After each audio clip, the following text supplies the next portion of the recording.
A 14-year-old girl killed in a drive-by shooting. Her accused killers are now behind bars. Stanley County first responders in mourning after a volunteer firefighter was killed as he headed to a water rescue.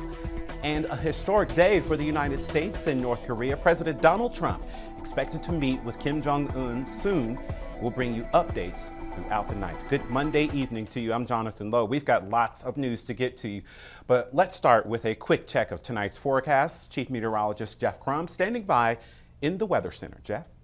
Well, it's been a hot and muggy day today, Jonathan, across the region. If you've been out, it's been tough going in direct sunlight this day. And you factor in the mugginess, at times it's felt more like the mid-90s. As a matter of fact, we topped out today at 92 degrees, 72 degrees. The morning low, typically daytime highs start out in the mid-80s. 87 currently there in Morganton, 77 in Boone, 86 Lincolnton. We've got 88 Concord Regional. Rain-cooled 72 there in Wadesboro. You can tell where we had some earlier showers and storms. That has all been to the east, but there are some changes beginning to develop. We've got a storm moving right down 77 towards Statesville. That's coming to life. Couple cells now there, Ashe County zone, couple showers knocking on the door. And we expect as the evening wears on, we're going to see showers and storms developing. There will be the risk that a few of those cells could become strong to even severe. Overnight temperatures in the upper 60s. All right. Thank you so much, Jeff. And before folks start heading home, how about we get a check now of current conditions on the road? Jim Huggins standing by in the traffic center. Jeff? Hey, thank you very much, Jonathan. We are running into some issues around town. You will be seeing some delays on Gilead Road, westbound especially, just west of I-77 at McCoy Road. McCoy Road also hitting the brakes here because of this crash. Central Avenue at Piedmont Street, they're still on the scene of an accident here. It doesn't look like it's causing too much delay, but you need to be extra careful. Heading outbound on South Tryon, heads up for an accident at the Billy Graham Parkway, blocking the left lane, and Pineville Matthews Road and Alexander Road getting reports of an accident. Plus some heavy delays still with us on the 485 outer loop. That earlier crash at Johnston Road is what started all of this. And looking at I-77 southbound, just south of Clanton Road, that commute really beginning to pull in some volume now on the way back down through Woodlawn, where we get a little bit of relief before you get to Tyvola. With your traffic, I'm Jim Huggins. Your traffic from the Keffer Chrysler Jeep Dodge Ram Traffic Center.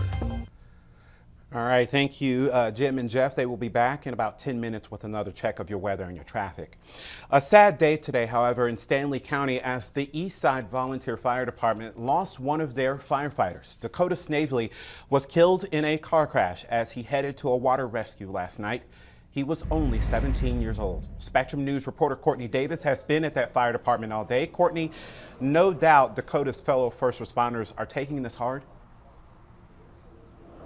Well, Jonathan, it has been a very difficult day here at the department. Not only was Dakota Snavely a firefighter, his father is also a captain here at the East Side Fire Department. And friends say that even before he could put on the fire suit, he was always here at the department, helping the community and serving the community up until yesterday when he died.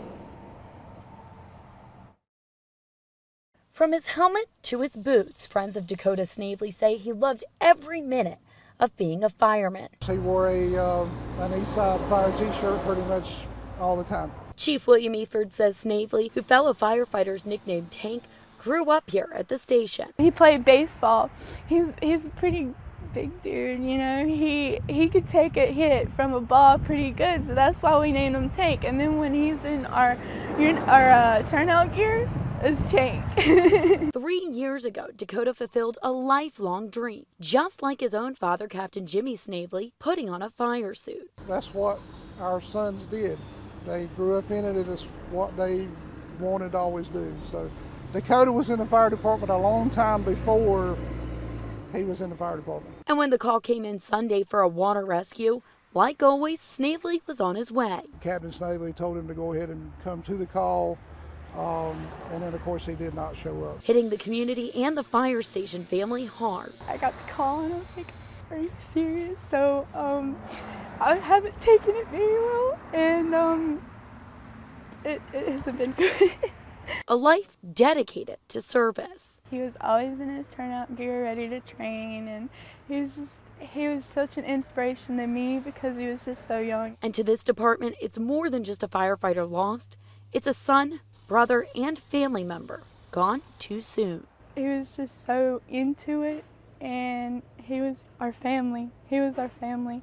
There's nothing I can say about it but his family.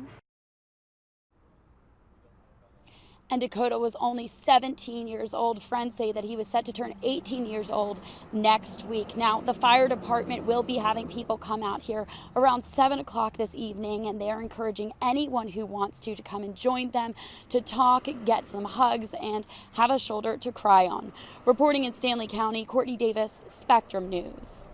All right, thank you so much, Courtney. And of course, all of our condolences here at Spectrum News are with the Eastside Fire Department.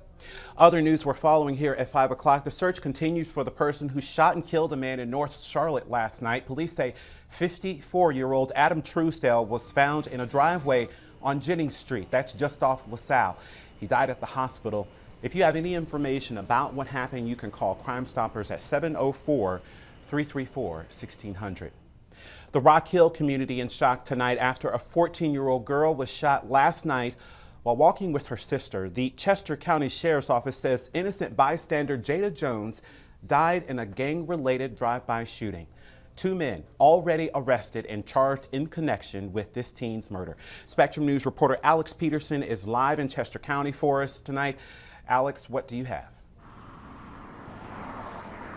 Jonathan, good evening. A devastation here in Chester County last night. 14-year-old Jada Jones shot and killed in what deputies say is a gang-related drive-by shooting. They say she was not the intended target, just an innocent bystander in all of this.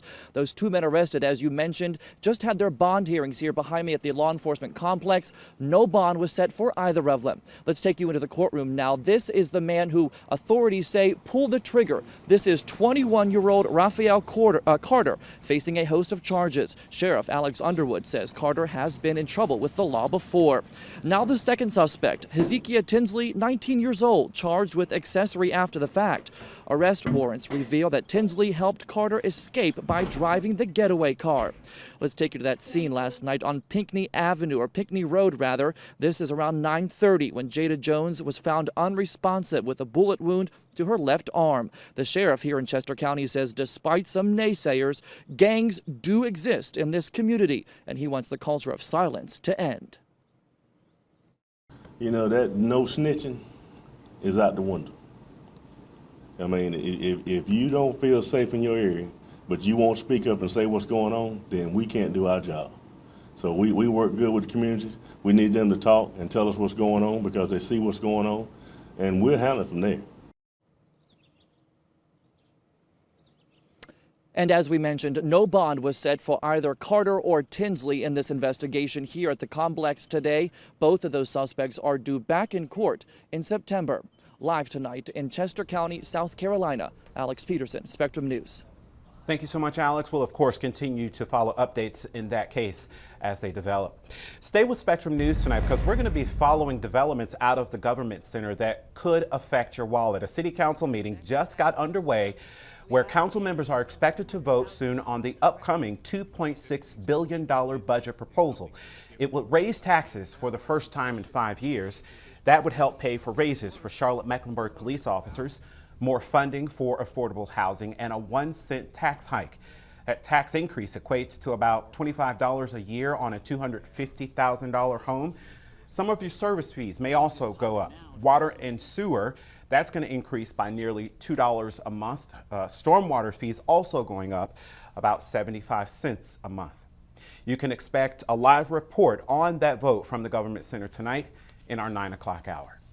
The state NAACP says they're fighting a new proposal that would put the issue of voter ID on the ballot. Republican lawmakers filed a bill to add a constitutional amendment just last week and say the measure is meant to prevent voter fraud. Reverend Dr. T. Anthony Spearman, the president of the North Carolina chapter, says the proposal is discriminatory and makes it harder for all people to vote. We will take our resistance to the ballot box. On that you can depend, and never allow them to compromise our rights. That group says they plan to take legal action if necessary. Taking a look now at some major international news. President Donald Trump and North Korean leader Kim Jong-un are both in Singapore right now, and they're about to hold that historic summit. Omar Jimenez is in Washington with a preview. The leaders of the U.S. and North Korea are just hours away from making history, meeting face-to-face for the first time at a summit in Singapore. U.S. Secretary of State Mike Pompeo, also on the ground in Singapore, says President Trump is ready. President Trump is going into this meeting with confidence, a positive attitude, and eagerness for real progress. Kim Jong-un also appearing relaxed and confident, taking a surprise tour of the city Monday with Singapore's foreign minister. On top of the agenda for the summit, whether North Korea is really willing to denuclearize. The ultimate objective we seek from diplomacy with North Korea has not changed. The complete, verifiable, and irreversible denuclearization of the Korea Peninsula is the only outcome that the United States will accept. Other topics expected to be on the agenda reportedly include the sanctions the U.S. has imposed on North Korea, officially ending the Korean War, and normalizing relations between the two nations. With so much to accomplish in one meeting, officials acknowledge future meetings are definitely a possibility. President Trump believes that Kim Jong-un has an unprecedented opportunity to change the trajectory of our relationship and bring peace and prosperity to his country. We are hopeful this summit will have set the conditions for future productive talks. In Washington, I'm Omar Jimenez. All right, it is 5:11. Time to get back over to Chief Meteorologist Jeff Crum for a look at the 3-day forecast. Jeff? Well, we're still dealing with the heat here on this Monday evening. Muggy conditions persist. We've got the mid to upper 80s, 90 degrees over at the airport. Still temperatures trying to recover in the east where we had some earlier storms today. They're in the mid 70s. We've got one lone cell there, northern Iredell County, a couple showers there for Ashe County in the high country. This storm is now tracking off to the south at about 15 miles an hour. So Statesville area, heads up. We'll get a storm track on it here for you. We're looking at Statesville about 544. Ebenezer School area 523, and then Davis Regional Medical Center about 533. As the evening unfolds, we'll expect to see some showers and storms developing, probably west of 77. Some of these could become strong to even severe. Eventually overnight tonight, things will throttle back a bit. The boundary south, the cooler air filters in. Tomorrow, noticeable change over the high of 92 today, highs of 78. Right, Jeff. Thank you. Your traffic from the Keffer Chrysler Jeep Dodge Ram Traffic Center.